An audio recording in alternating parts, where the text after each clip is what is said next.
Hey Raghunath, tell everyone about our Patreon community. Sure, Kastuba. The Wisdom of the Sages Patreon community is an incredible online yoga resource. If you like the type of yoga wisdom and culture we share on the show, then our Patreon community is a great next step. This is a listener-supported podcast, and any level of sponsorship will unlock a wide range of live and archived classes, talks, and even workshops. Raghunath teaches, I teach, and we have a host of other excellent teachers on topics ranging from yoga philosophy, asana classes, storytelling, Ayurveda, kirtan, cooking, meditation, and a lot more.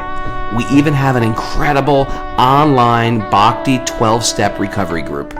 So if you want to check it out, go to patreon.com/wisdom of the sages. All right, let's get it on. Bhagavate Vasudevaya. Om Namo Bhagavate Vasudevaya. Om Namo Bhagavate Vasudevaya.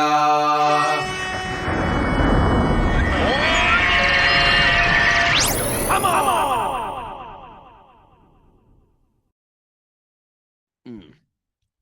Live from Super Soul Farm, this is Wisdom of the Sages, a daily yoga podcast with your host, Raghunath, and co-host and senior educator of the Bhakti Center, New York, Kastuba Das. Welcome to the show, everybody. Welcome.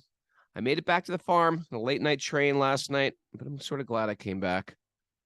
Woo! Late night train. Up. Took the night train? I took the night train. Mara picked me up train? at 11. Got to bed at midnight. Lucky was sleeping Saturday. I was going to have to cancel this show. We did it. Back here. How are you, Kastuba? Doing good, Raghu. All right. So I did 8 hours yesterday sitting. 8 hours of reading my book straight, like nonstop. And then I did 8 hours the day before. I still got to go back for 2 more days next week. Did you feel good reading it? Like this? I felt great. I felt like, I like reading. I enjoyed reading the book.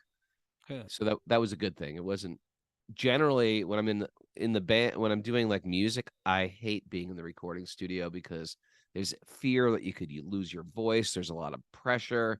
You gotta be pitch perfect, and it's just, truthfully, I don't like recording records. But this is just like just sit and read and talk, and it was especially fun when I had to like take on different roles of characters in the book. So it's almost like I'm, putting on a dramatic reading, like, well.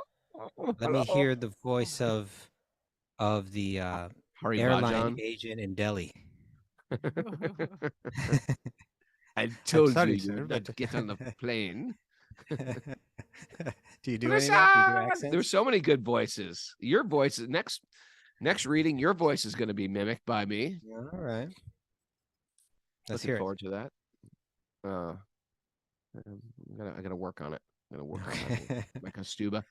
Want me to do it? I'll comment. I'll record that part. I'll do my own voice. Oh, that's a good idea. That'd be great. Yeah. Announcement: Mayapur. If you want to get away but you don't have too much time to invest, join me, Kastuba, and Miss Mara. We're going to Mayapur. It's a fun little easy pilgrimage. Some people don't like too much traveling around. Usually when I take people on pilgrimage, we are moving through India. We are just parking it in Mayapur. And a bunch of people want to go to the Flower Festival first in Mumbai. They'll go to the Flower Festival, get a hotel, go to the Flower Festival, and then we're all flying that Monday, the 29th, to Calcutta, taking a bus to Mayapur, where me and Kastuba are leading the Mayapur pilgrimage. Take people to different holy places in Mayapur, because there's many holy places in Mayapur. Eat incredible prasad, and just be in the land of kirtan. So I'm really looking forward to that. That's all on our website, wisdomofthesages.com, and space is limited. So if you haven't signed up, it's a good way to break away. January 30th, I think, to February 5th. You get away for pull it off in 9 days, pretty much. And it's a life-changing 9 days. And that may sound cliche, but I mean it. Change your life. Yeah, and it's not that expensive because we're not doing that much traveling or internal flights or anything like that. Yeah. Okay. What else is up, Miss Mare? We have some back to your recovery group meetings today at 9:30, 11, and 12:30. Also, we should mention there's no show tomorrow, right, Kastuba? Yeah, I think so. We'll be Okay. back on Monday at 6 a.m. Eastern time. There is an Urban Davy meeting tomorrow at 11 a.m. via Oh. the Bhakti Center website. It's an online program. That's for All right. ladies. For ladies. Alrighty. All right, you want to dive in today's Q&A day. If you're new to the show, welcome. Every Saturday, we take questions from our audience. Try our best to answer them. People write them into Mara at wisdomofthesages108@gmail.com. That's what they do. And here's what we got. This one's from Aaron. Is this from Aaron Henderson? Aaron, that's been coming to the show. She said recently found the podcast and have truly enjoyed joining live the last 2 mornings. And this came about this a is week Aaron ago, Henderson, like who we're 4 days ago. We're convinced that she's related to what's her name, Henderson from the Brady Bunch, I think. Florence Henderson. Maybe. Possibly. Got to do that DNA test. Okay. Hello. I have recently found the podcast and have truly enjoyed joining live these last 2 mornings. I have a question that has come up for me, and I was hoping to be guided to a resource, or if you have the time to advise, I would be grateful. How can I change my core value on service from something I do to further myself to something I purely do for the love of Krishna? Some backstory on me. I was the kid who graduated with over 1,000 service hours. I earned the Girl Scout Gold Award, was a member of the National Honor Society and Spanish National Honor Society. Wow. Very impressive. Spanish resume. National. What? Or like, I'm going to top the regular National Had me at Honor the Girl Society. Scout thing. I mean, that was incredible. How many cookies did you sell? Yeah, what do Girl Scouts do? To get an Eagle Scout, I wonder if we got anybody out there as an Eagle Scout. That's a lot of hoops to jump through to be an Eagle Scout. I wonder what the Girl Scout Gold Award. It almost sounds like Delta Airlines Platinum Gold. Okay, but I did all those things as resume boosters for myself. I help people along the way, and I continue to do small service projects in my adult life, but as they are convenient or to make myself feel good, as many Americans do this time of year. By the way, Even brother, just Aaron has let us know up on the chat board that this thing that she did, this is bigger than Eagle. Okay, it's bigger than Eagle. Okay, yeah, very good. It's where you help the Eagles. All right, well, I'm going to research Girl Scout Gold. Even just coming to this practice, I was doing it for me, looking to help calm anxiety and help deal with physical pain I'm going through. Changing that mindset is daunting. Side note, I also make my living managing $1 million a year family retail business. So separating from the material is proving to be especially difficult.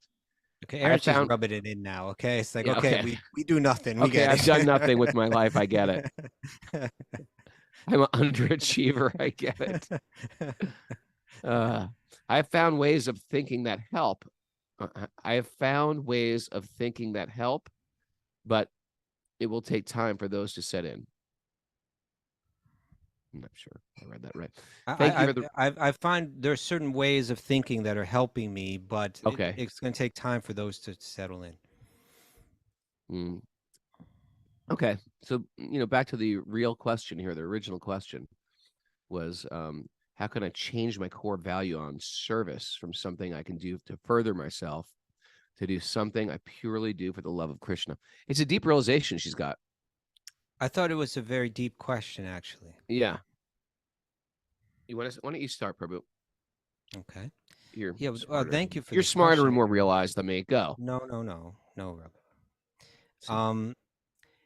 In one sense, this question is kind of like the question. In other words, how do I develop pure love for God? How do I come from where everything, all my thoughts, all my words, all my actions are coming from a place of bhakti, of pure bhakti, of prema bhakti. That's really, in one sense, that's what it's asking. And now, first thing I want to mention was to do something that grants you that there's nothing wrong with feeling good. Like put that way, right? It's Well, that's a good natural point. that we want to act in a way that we feel good, that we feel some peace, that we feel free from anxiety, that we feel a sense of calm. There's nothing wrong with that. That's actually called wisdom, right? Like people that don't have wisdom, they think, let me act to enjoy materially, not knowing that all the effort that they put in, whatever material enjoyment they get, is also kind of comes along with material anxiety or material suffering. A wiser person says, gets the point that Aaron's gotten, that's caught onto. Through service, I feel good. Through self-sacrifice, I actually feel better. I feel better in this world. That's called wisdom. Not everybody gets that. When someone Right. gets that deep, that's a special thing, and it seems like that's kind of where Aaron's coming from. But now the question is, how does that go much deeper? That's a great platform. A peaceful mind, a mind free of anxiety, a mind that's become accustomed to the idea that I will find beauty, meaning, happiness through self-sacrifice. That's a relatively quite evolved state of mind. But that state of mind is for the bhakti yogi. We say that state of mind is kind of like the level playing ground now, right? Or the fertile field in which the seed of bhakti is planted, right? And that's where things become very interesting. Now here's the first big clue, Aaron, that I want to share with you. Something that you have to have faith in, because really what you're asking is, how do I develop love of God? When that sprouts in the mind, when that arises in your awareness in a powerful way, then automatically you act out of love. You don't act out of duty. You don't act out of selfish interest. You act out of pure love. So how does that love arise in the heart? First thing you have to have deep faith in is that this mantra, this Maha Mantra, that it will reveal that love for you. That the more deeply you chant that mantra, that the more purely you chant that mantra, that means you're chanting it with no other, you're chanting it with focus, with attention. You're hearing it. You're bathing the mind in it, absorbing the mind deeply in it. Bathing, I like that. Bathing and with no motive except I want to love, I want to serve. That's it. Have faith. Hold on to that faith. Have absolute faith that love will be revealed through that mantra, and that the depth of your chanting of that mantra will be nourished by your hearing from Shastra like Srimad Bhagavatam, especially by hearing about Krishna's pastimes, 10th canto of Srimad Bhagavatam. Simultaneously hearing that and chanting deeply. And then one more thing I have to really add to that is the Sankirtan. This, if you can find devotees that do nice kirtan, they don't have to be the greatest musicians in the world, but they come together to chant purely. This will nourish your attachment to that name as well, in a very powerful way as well. So really there's 5 items that are particularly potent, it's said, for developing this love. So those are hearing the Srimad Bhagavatam, chanting Krishna's names, visiting the holy places. This can be a huge game changer in developing these kind of loving sentiments. Worshiping the deity, and that's something that one really needs to be trained in, but that can become a very powerful part of your practice. And associating with people that have it, associating with bhakti yogis, particularly ones that have this kind of deep love themselves. All of those items will be very powerfully effective. And what gradually will happen is, as you've already let go of certain things, it sounds like to a large degree you've let go of the really ignorant types of activity and so on in life. Your refinement has to go deeper and deeper. It has to become more and more refined so that you let go of all ignorance, all false conceptions, that identification with the body, all aspects of false ego, all the different attachments in life, material attachments to life. They'll go strong. We've been talking even about like attachment to one's own family, how there's an illusory sense to that in our past few shows. All of that needs to be let go of. All sense of animosity towards any other living being. Desires for material wealth and other types of facilities, and then subtle things like the inner desire, need for prestige, to be respected by others, fame, these kind of more subtle things. Gradually, they can all be weeded out of the mind and the heart through this chanting of this name.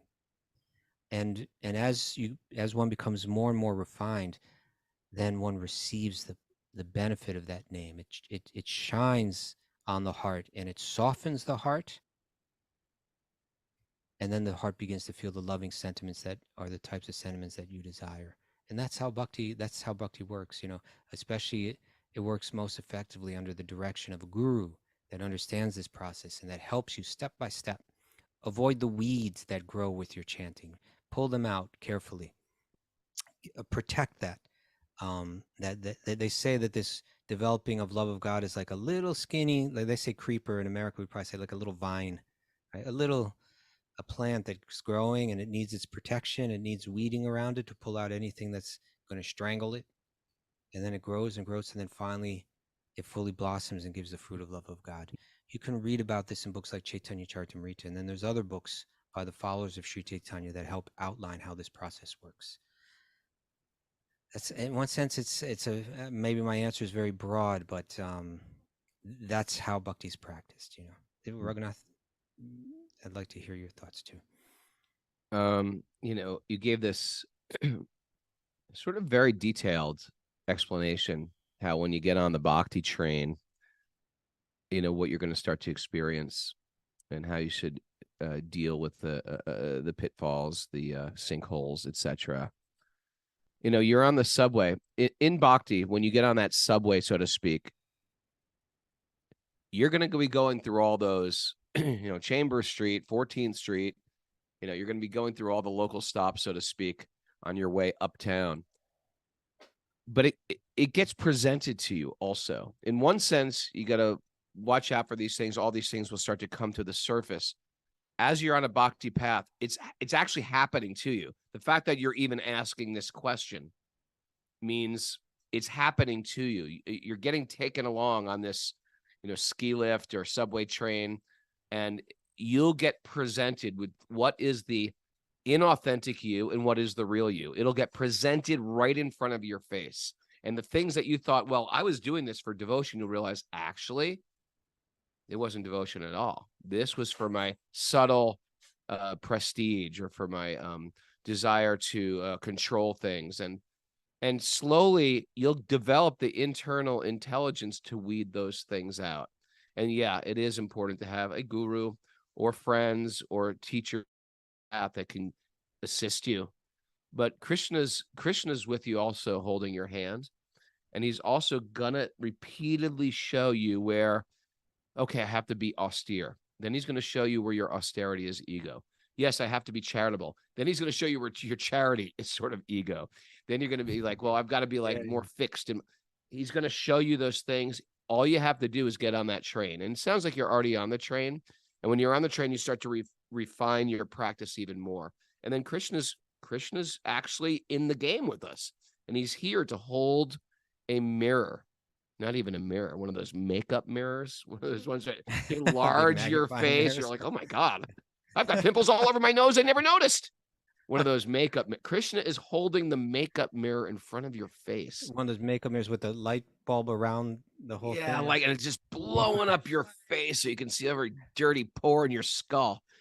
And so anyway, that's what happens in bhakti. We get to see all the shortcomings, and it's almost painful but we notice them. Oblivious people do not notice their shortcomings. So it's sort of a gift. It's like the universe is giving you an intervention so you can get out of your bad habits. And it sounds like it's actually happening to you right now, which is why you wrote that question down. To the rest of the world, you are the do-gooder of a century. And we all look up to you, and it's incredible.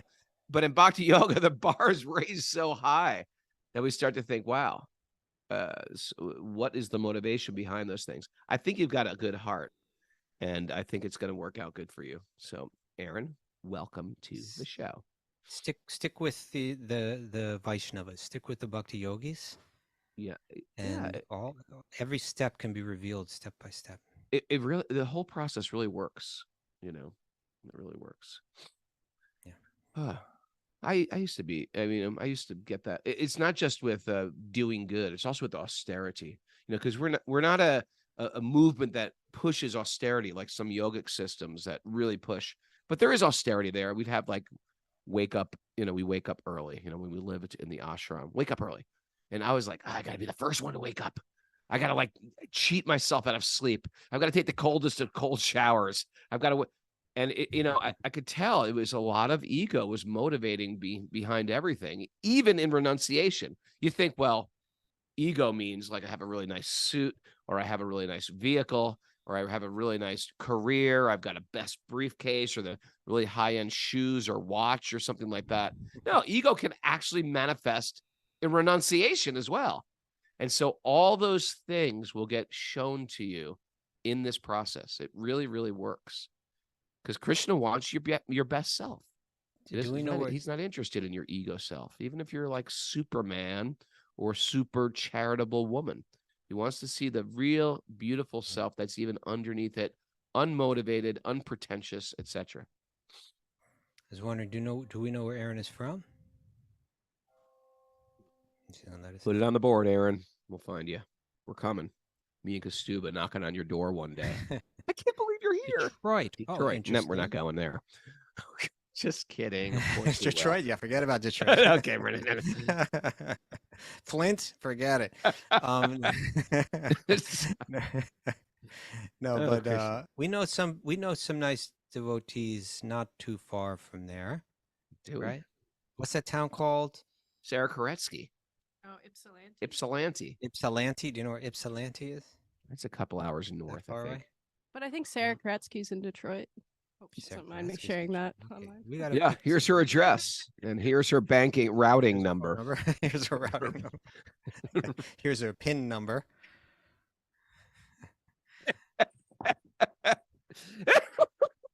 Okay. Oh, that's lost it. Farmington Hills, yes, has a temple nearby. Farmington Hills does. I could put you in touch with an important person there who's sweet as pie. Yeah, we have different metrics of what importance is, me and Kastuba. It doesn't mean I'm really important here. It means you're actually very sweet. That's important. Yeah. But although I think the Harmony Collective, the group in Ypsilanti might be more they might appeal more to your demographic, possibly, but not necessarily. Yeah. They're all a bunch of gold Girl Scouts there. Yeah. Now you can compete with them. Just kidding. Who's the best gold? What if I wonder if they do that, like if they started like a Girl Scout community amongst like devotee family girls, like all little Bhakti Yogi girls. I think there was at least a Boy Scout one. I mean, in Alachua it must be like that, right? Yeah, I bet. Alachua is everything. Devotees integrated into everything. The UPS guy, the mailman, everybody. Yeah. Okay, let's continue on. That was a great question, Aaron. Welcome to the party. Look who's next. It's Bhakti Steve Harry Bowl. Bhakti Steve Harry Bowl makes videos for us. And he's right. Yeah, Bhakti Steve Harry Bowl. And matter of fact, if you're here, Bhakti Steve, listening live, put your Instagram account on the message board so people can see it. But Bhakti Steve says, "Good morning, Prabhus. First of all, thank you so much for everything you do." Well, thank you, Bhakti Steve, for making all those little videos of us. Like most of the people listening to this podcast, if not all, you've changed our lives forever for the better. Thank you for adding for the better, because I can change your life For and the ruin word, your yeah. life as well. And I am eternally grateful for that. Good, because I'll be looking for that gratitude after death.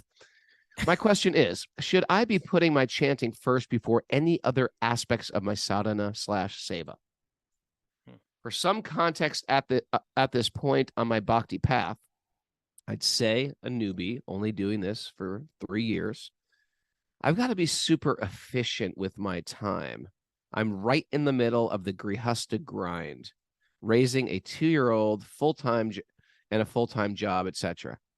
During Kartik, which is the holy month we just had, I raised my chanting to 16 rounds for the month, but had to put my daily readings and puja on hold to fit it all in. And that's waking up at 4 a.m. Now that Kartik is over, I reduced my rounds to get back to puja, reading, because I really love it. And I also love to get some time to practice my mridanga. But am I doing the right thing? Should I just stick to chanting right now to get my best spiritual bang for my buck, to put it crudely? Your inspiring chats about japa lately have made me think maybe I should just concentrate on japa, but I worry about burning out without a little bit of variety in my seva. Any guidance would be greatly appreciated. You What do you know, think, Reverend? I think japa is the main thing. It's keeping the main thing. And that being said, hearing with japa is important in the same way like hearing philosophy and harikatha with kirtan is important also. Otherwise, we don't know why we're chanting also. But really solid, truthfully, in my own, japa reform right now, I don't like to even stand up. I like to just sit in one place and just hear. And that's where my mind can really absorb. And it's almost like, ever see those things where they strap sensors to a person's brain and they have them meditate and they're like, oh my God, look on the screen, what's going on? And it's slowing down their heartbeat and it's attaining some alpha state.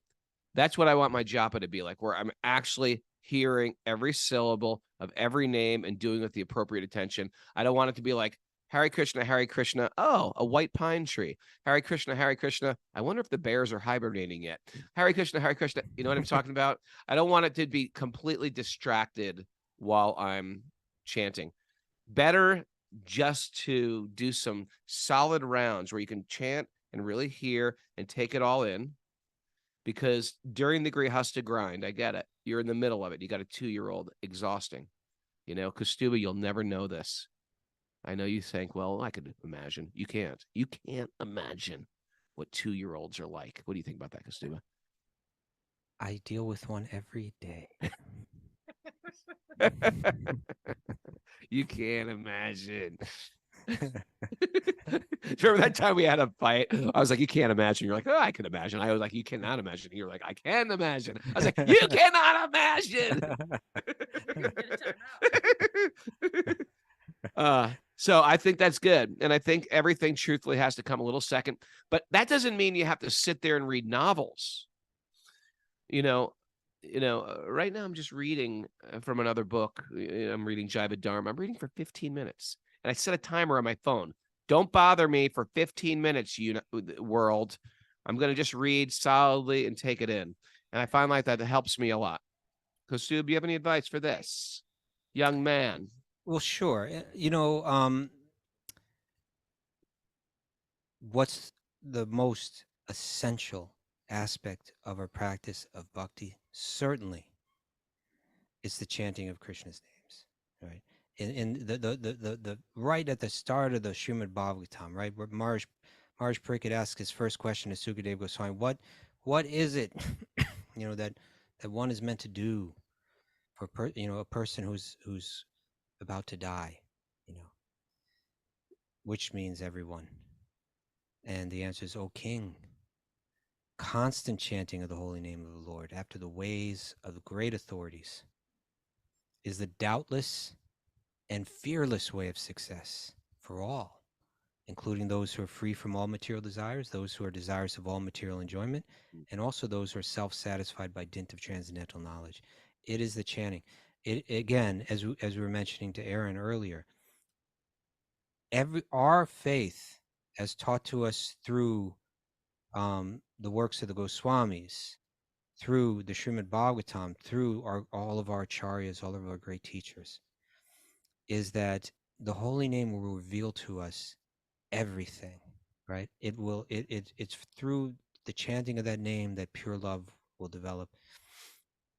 That being said, you want to nourish that chanting. You want that the mind and the heart go to that name with eagerness. That the mind and the heart, that they aim right for the lotus feet of that name, right for Krishna's feet in the form of that name, and that's nourished through the other practices of bhakti. So the other practices, you can see it that way. You can see that it's all about the chanting, but everything else is about the chanting too, right? Like the chanting is the way. It's said that it's actually the only way in this day, in this age of Kali, right? Harinama, Harinama, Harinama eva kevalam. Chanting Harinam is chanting the Krishna's name, chanting Krishna is the only way. Nasteva, Nasteva, Nasteva, Gate Anyuta. There's no other way. There is nothing else, But these other practices will nourish your chanting of that name. So I would never encourage you not to hear regularly, to hear daily. If it means listening to this podcast, hearing Bhagavatam on this podcast daily, that's a good way to go. If it means picking up Bhagavad Gita and reading it, if you don't have a lot of time, 20 minutes a day, half an hour a day, and particularly to nourish your chanting of the names, reading Krishna's Leelas, in the 10th canto of the Bhagavatam, reading about Krishna's great devotees all throughout Bhagavatam. Then when you sit down to chant, you'll feel different about that name. You'll feel a sense of attachment to that name. That's important, and of course associating with the devotees. All those five mentioned earlier, right? Experience in the Dham. Raghunath wants to sit and chant that name because he spent years just walking around that Dham, seeing sages do that. And now he's saying, I want to do like that. I just want to sit there and get absorbed in that name. So you'll get inspiration, you'll get nourishment to chant that name more deeply, more purely through the other activities of bhakti. Serving the devotees, essential, through serving the great devotees, you'll develop an affinity for hearing that name. All of those sentiments have to be stirred up in you. What's going to stir them up? You stir them up by reading Bhagavatam. You stir them up by going to the temple, seeing the deity. You stir them up by associating with the devotees. You stir them up by going to the holy Dham. Those sentiments need to be nourished. So nourish those sentiments through the other practices. Especially look at those five and try to invest from each of them in your life in some way, and then you're chanting, which again, as you are feeling, should be the most important aspect of your practice, but it'll be richer due to the other practices. Good answer. All right. Hanging out with my mom yesterday, I get a lot of realizations. Lady is old. My lady's, she's old. She's as old as time.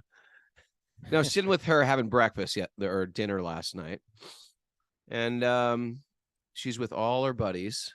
She's got a whole crew of buddies she hangs out with. She's get together every evening.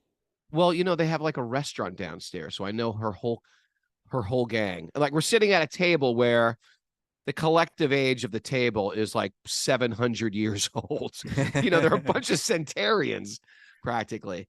And, they all have memories of New York when it was like a 3-story high, buildings, and, carts were getting pulled by horses, and the guy was delivering. You're exaggerating a little here. Not so much. There was horses all over the road. Buildings. Look. Look. The lady's old. Back off. Okay, all right. She just came right after World War I. Basically, she lived through the Depression.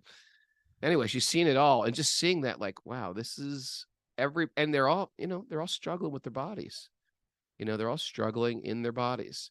Yeah. And it's like, that's not a unique thing. That's you. That's Kostuba sitting there, Sometimes you and me too, we've been in the devotee community for a long time. And so sometimes we spend a lot of time with people living in a temple and they don't see them for 25 years or 30 years. And you see them again. You're like, oh, what happened? Oh, they became an old man. It's a little shocking, isn't it? Yeah. They became an old man while we've been gone. So you get a lot of realization from that. Yeah, I'm getting a lot of realization. Did I tell you about this documentary about the lady who swam from Cuba to Florida? Did I tell you that yesterday on the show? I can't remember what you didn't. was I telling that to Mary? Anyway, there's a documentary. This lady, she's like, I want to do this when I'm 60 years old. So she swam. She swam from Cuba to Florida That at seems like a 60. very long I was way like, to swim. I was like, good for her, that old timer. I was like, wait a second. I'm an old timer. I'm going to be 60 in a couple of years. I'm about to turn 58. You too. You're about to be 60. You old geezer. You old geezer, Kostuba. You know what I mean? Oh, my God. It's a little shocking. And guess what? One of my mom's friends, my mom's like, oh, this is Lolita. I was like, Lolita, where are you from? She goes, South India. And she's from this poor South Indian lady is surrounded by a bunch of non-devotees. And we started talking. She's a devotee. I'm going to bring her a little Krishna picture next time I see her. And there's no food for her to eat. I feel so bad. She's just like, because she's vegetarian. And Bring her some prasad. I should bring her some prasad. You should have sent her to the Bhakti Center.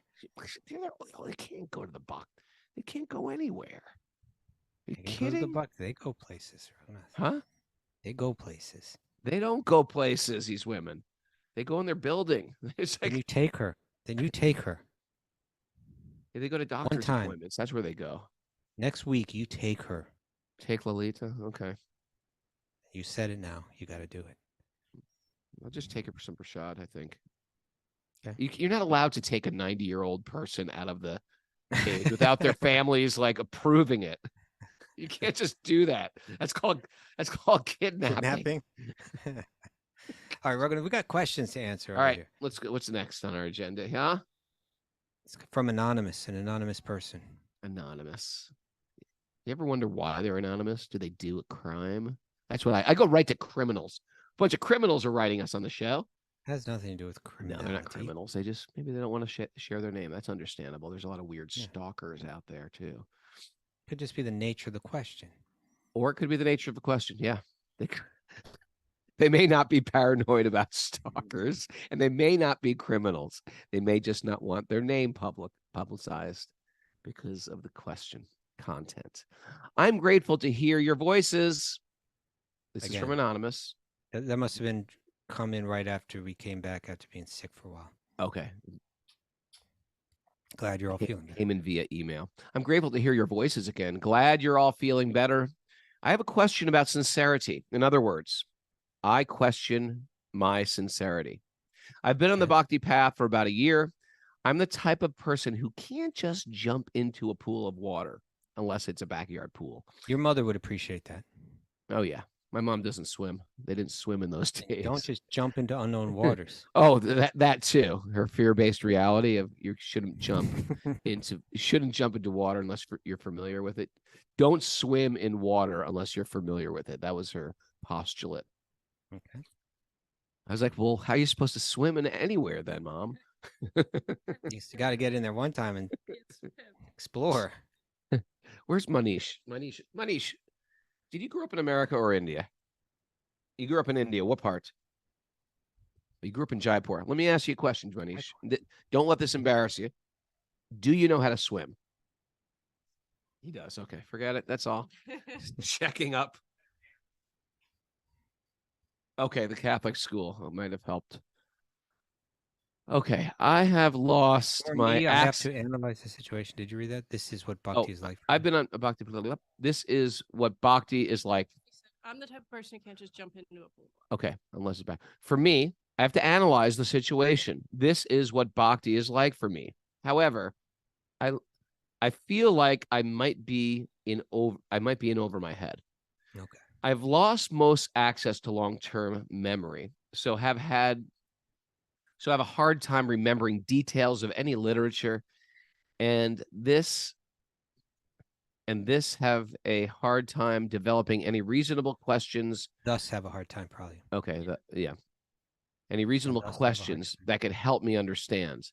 Let's read This- that again. I have lost most access to long-term memory, so have a hard time remembering details of any literature, and thus have a hard time developing any reasonable questions that could help me understand. Okay.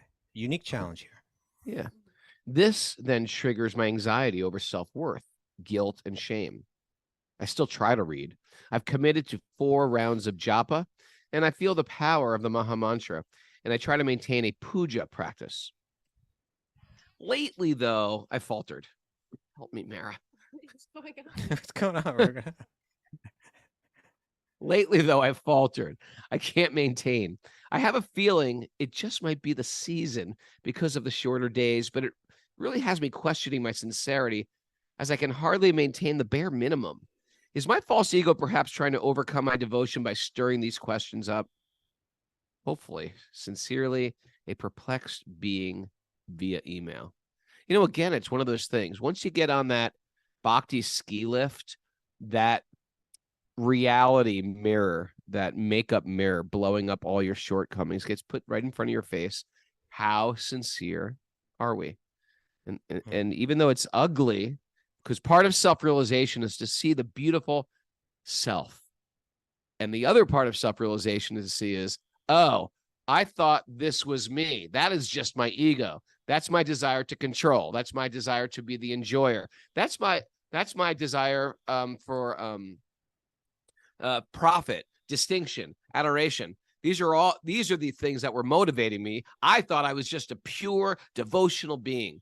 So get ready for self-realization. It's not as beautiful as it actually is very beautiful, but there's some dirty work that has to be done too. There's some power washing of the soul that has to be done. You like that? Power washing of the soul? I just thought of that.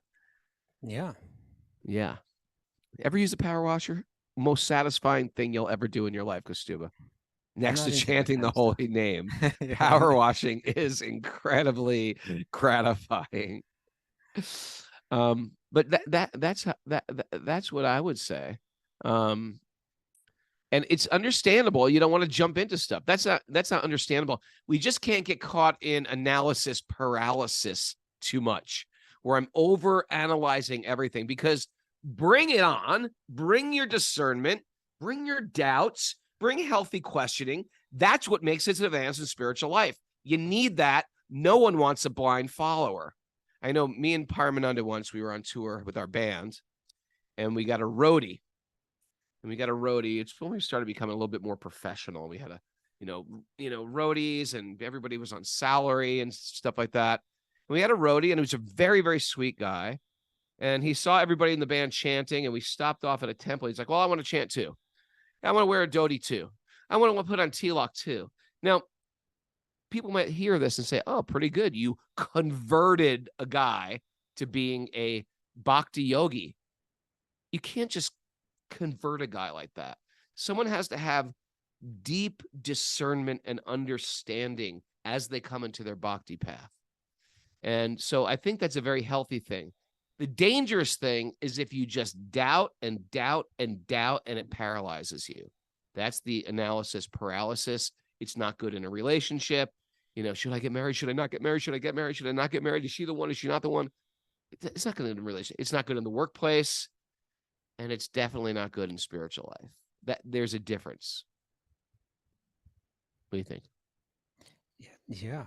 Someone just did one of those thumbs up. Yeah. Who did that thumbs up? I didn't know we could do that thumbs up thing. A big just get right thumbs in there up and came. mess with I that thought it thing was here. God. A big thumbs up came on the screen. I was like, thank you, Lord. You thought you were the only one that saw it? I was like, this is a sign. It's a Krishna miracle. All right. Let's talk about this loss of access to long-term memory. I can't even imagine what that's like. I don't even know exactly what that means. Does that mean you just can't long-term memory? Like, I don't even know what that means either. I mean, I in some very general way, I understand, but let's we're, let's speak directly to perplexed being who use that handle for Perplexed this being Prabhu, we call them. That's how they perplexed being. signed their Per- letter. perplexed being, you, my friend, have a very unique situation in your bhakti practice. Now, in one sense, it's clearly a disadvantage. I'm glad I've got my long-term memory that I can remember so many important experiences in my life, so many important instructions in my life. I can memorize shlokas. That's definitely advantageous for me. But let us not forget this idea that in bhakti, any disadvantage you can flip it into an advantage, right? Isn't it true, Raghunath? Yeah, you can flip that right around. There's no material disqualification, and I think perplexed being was saying something like that. Like, weren't they saying something like that? Like, maybe I'm just not up for this or something like that. Yeah. Um, and here's my point: there is no material disqualification. I can share one story that I used to spend some time in the Boston Temple. Yeah. I believe I've shared this on the show before, but there was one lady there. She's since passed away, but her name was Mother Isha. She was an older lady, like she was a Prabhupada disciple, but like in the early 70s, when everybody that was kind of becoming a devotee was like a teenager or college age, Yeah. she was like already like in her 40s. So it was like she's super old, it's like, Right. so then by the time I knew her, like in the 90s, she was like in her 60s or, pushing 70 or somewhere It's around 70 interesting something. because, when we joined, there was people joined when they were very young. So there's no elders pretty much. It was rare to see It an was a old rare elder. practitioner in Yeah. bhakti yoga. Now we have every generation covered. And when I was living in the Boston Temple, like right around 2000, 2001, she was, I think she lived like in a like an old folks home or whatever you want to call it. And she would come there on the weekends, and she would show up, and she was just so sweet. She'd make little gifts for everybody and give you like a little bookmarker that had some Bhagavad Gita verse on it, or knit everybody like some hats or something like, for the winter or something like that. Or she would do all these things, but everybody knew, oh, Mother Isha, she's absorbed in bhakti. That's where she's at. But then, as she got older, she got, whatever kind of Dementia. deteriorating kind of, I'm not sure if it would be called dementia or not, but like she didn't know anybody. She couldn't remember anybody, who they were, practically. Very few people. But the devotees would still go and visit her. And, it was like a stranger showing up to her in one sense. But then once they would start talking about Krishna and start chanting, she'd get all excited and she remembered the mantra. So it was like she was at the point where she practically couldn't really, her machine that she was operating through was breaking down to the point where she could hardly function in the world. But underneath it all, she knew, and anybody that knew her knew, that devotion was alive and well inside of her. That it was thriving inside of her, and you could tell just by how excited she would get when someone would just start chanting with her. So you have something maybe not that extreme, but something in the machine that you're working through is not functioning well. In one sense, it's disadvantageous. In another sense, let that breakdown, let it stir you to hold more dearly, hold on more dearly to that spiritual connection to the holy name. You mentioned, and this is what excited me most about what you wrote. You wrote, I've committed to 4 rounds of japa and I feel the power of the Maha Mantra. that right there. Grab onto that power. Don't let go. Don't worry that you're not going to be that your bhakti won't manifest externally like everybody else's due to your loss of long-term memory.